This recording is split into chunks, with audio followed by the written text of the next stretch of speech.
Pernah kepikiran nggak kenapa saham raksasa tambang sekelas AMMN kelihatannya adem ayem aja, padahal para analis justru melihat ada potensi ledakan besar di depan mata?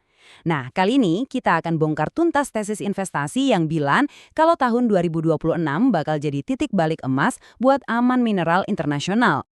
Oke, jadi apa sih masalahnya? Di tahun 2025 ini, AMMN yang notabene punya salah satu tambang tembaga dan emas terbesar di dunia, itu ibaratnya kayak mobil sport yang lagi kejebak macet parah. Analisi bilangnya ini hambatan sementara, tapi justru disinilah kunci buat melihat peluang besarnya. Nah, akar masalahnya tuh di sini. AMN lagi bertransformasi total. Sejalan sama agenda pemerintah, mereka lagi beralih dari yang tadinya cuma tukang gali yang jual bahan mentah, jadi pabrikan yang mengolah semuanya di dalam negeri.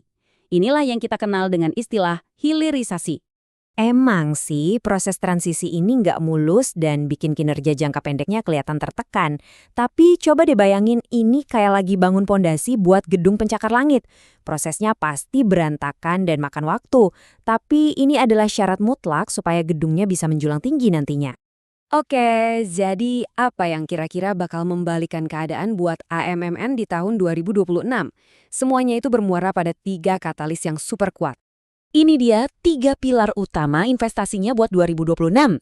Pertama, smelter baru mereka bakal jalan dengan kapasitas penuh. Kedua, mereka bakal mulai nambang di area yang kadar emas dan tembaganya super tinggi. Dan yang ketiga, mereka punya jaring pengaman kas yang kuat. Yuk, kita bedah satu persatu. Dengan adanya smelter ini, AMMN nggak lagi ngejual konsentrat mentah yang harganya lebih murah. Mereka bakal jual produk jadi kayak katoda tembaga dan emas batangan. Artinya apa? Biaya kirim hilang, harga jualnya jauh lebih tinggi, dan margin keuntungannya jadi bengkak. Ini bukan cuma solusi sementara, ini adalah mesin pencetak laba yang baru.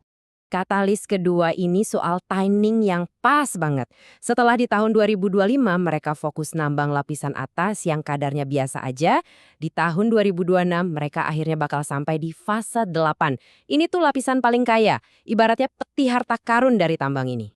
Nah, ini yang jadi jembatan likuiditas krusial. Izin ekspor ini mastiin mereka punya dana tunai yang cukup buat mendanai pertumbuhan ke depan. Kayak misalnya proyek raksasa mereka yang namanya Elang. Jadi, semua perubahan operasional tadi, efeknya ke laporan laba rugi gimana? Siap-siap ya, proyeksinya ini benar-benar mencengangkan. Coba deh lihat angka-angka di tabel ini. Kita nggak ngomongin pertumbuhan yang biasa-biasa aja. Dengan asumsi harga komoditas stabil, analis itu memproyeksikan pendapatan dan laba bersihnya bakal meroket lebih dari 150% hanya dalam 1 tahun. Kita lihat lebih deket ya.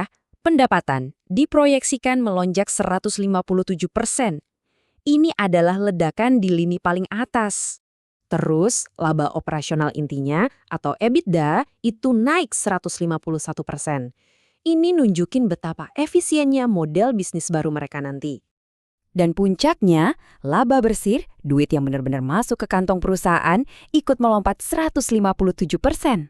Ini dia bukti nyata dari kekuatan strategi hilirisasi mereka. Tapi, gimana caranya angka-angka fantastis ini bisa kita terjemahin jadi target harga saham?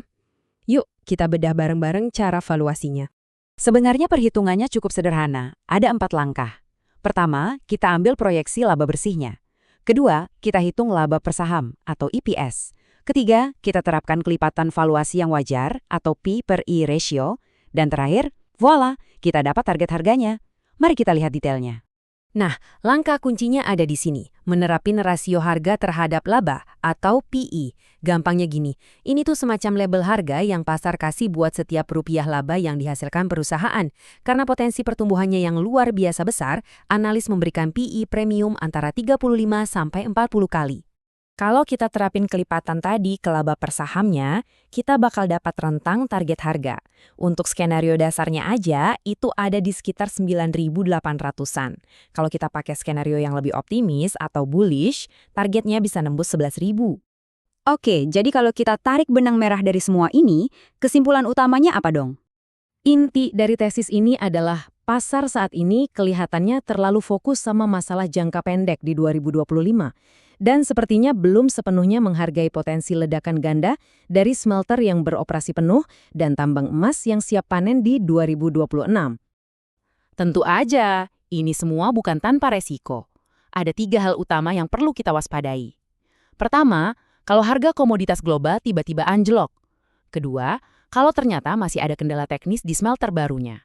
Dan ketiga, potensi perubahan dari tinjauan indeks MSCI Indonesia yang bisa mempengaruhi aliran dana investor. Jadi, analisis ini seolah-olah ngasih gambaran sebuah pair yang lagi ditekan sekuat-kuatnya di tahun 2025 dan siap buat melesat tinggi di tahun 2026. Pertanyaannya sekarang mungkin bukan lagi apakah AMMN akan pulih, tapi seberapa tinggi ia akan terbang saat waktunya tiba nanti.